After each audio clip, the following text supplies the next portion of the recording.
1986, Honda revolutionized production motocross suspension when they introduced the cartridge fork on their 250 and 500 models.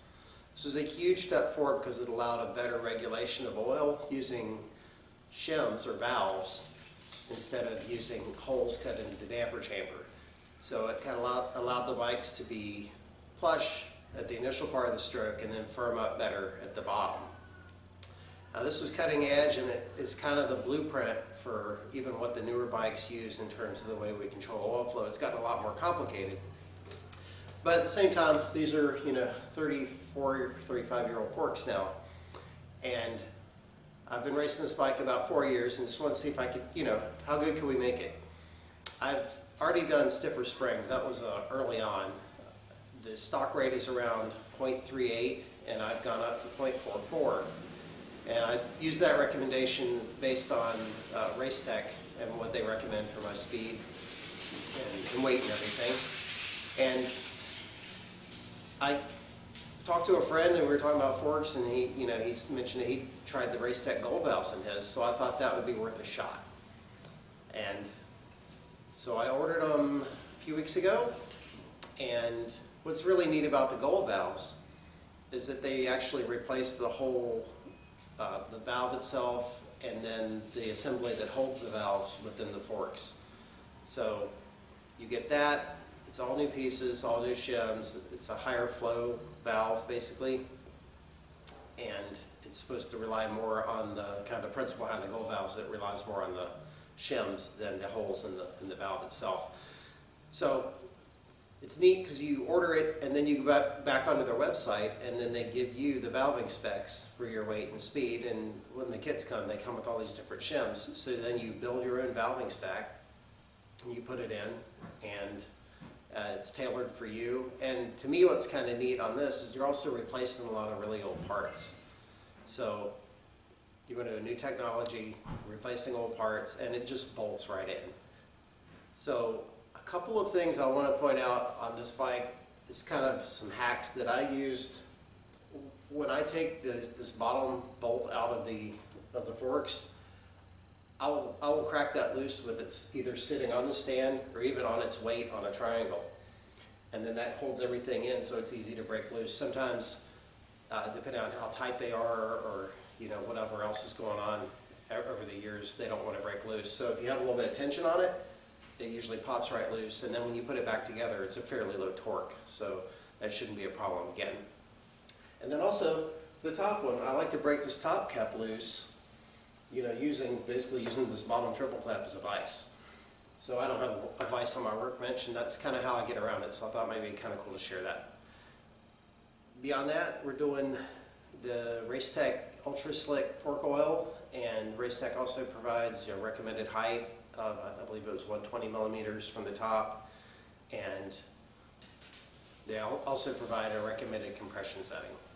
So on assembly, one thing I noticed is the old forks, the tube would kind of want to slide down as I was putting the springs on. It would kind of slide down pretty fast, and with the new setup in there, even just reassembling the fork, it just kind of sat there slow, which tells me the valving is probably a lot more substantial. And that was kind of the problem I was having when I was riding it, is it felt like the bike had the spring rate was okay, so it would hold up, and then it was okay on big jumps, but what it felt like is between the top of the stroke and the bottom of the stroke, it feels like it was just kind of riding on spring.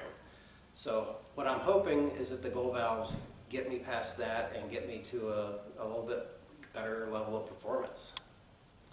So with that, I'm going to load up the bikes. We're going to go out to DNA MX today, which is my closest track.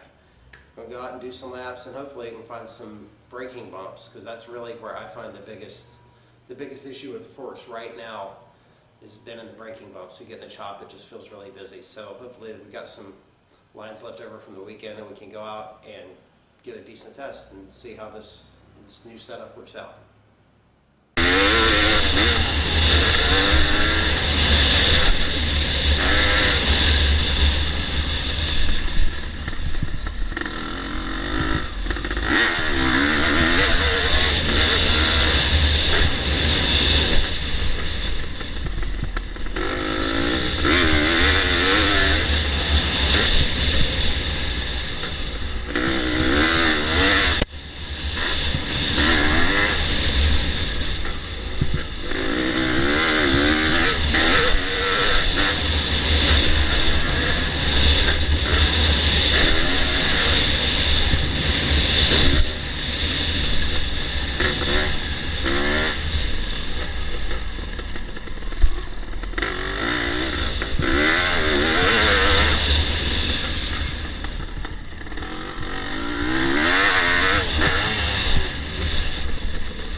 up a really good ride day at DNA. The good news is I'm sure that the forks feel better, and the bad news is the tracks were really smooth today, so I didn't really get a great feel. The last time I rode that bike was at Strawberry Hill, and that track was really choppy that day, so I was really, feeling all of the disadvantages of the stock suspension. But today this track was just a lot calmer. There were a few areas with pretty heavy chatter, and in those areas I do think it felt more controlled. It kind of felt like it had a little more kind of progressive damping in there, whereas before I think it would have felt a little more jarring. So I was happy with that overall. And the other thing that was kind of an indicator to me that maybe it was feeling better without it being obviously better is I went out and did like 3 long motos on the 500 today. And for me, for the 500 to get into a groove and actually run long motos is kind of that doesn't always happen. And part of that could have just been the tracks, because it's a nice kind of open track where you can, get on the throttle pretty good. Curves where you can just roll around and use the torque. But either way, I'm looking forward to doing these forks on a different track, and I'll probably come back and maybe touch on this again when I get a chance to give them a real test. But I can say right now there's no doubt that they feel better and that they feel more controlled and more kind of what I was hoping to. I'd go through the same chop on the 450 versus that bike, and to me it didn't feel that different. And I rode a friend's 94 CR250 today too for a few laps, and I felt a lot more feedback at the handlebars on that in those same sections than I did on the 500. So I think it's definitely going in the right direction, and like I said, I'll come back and update later if I get on a rough track and really get a good read on it. But overall, I think it's probably a worthwhile, if you're, want to show your CR some love, I think it's a worthwhile investment. So with that, thanks for watching. Please subscribe. I would love to get more subscribers and kind of take this a little bit more seriously. I've got a lot of ideas for content, so the more subscribers definitely makes it worthwhile to put in the effort to do these weird old videos about real old dirt bikes. So anyway, thanks for watching. See you next time.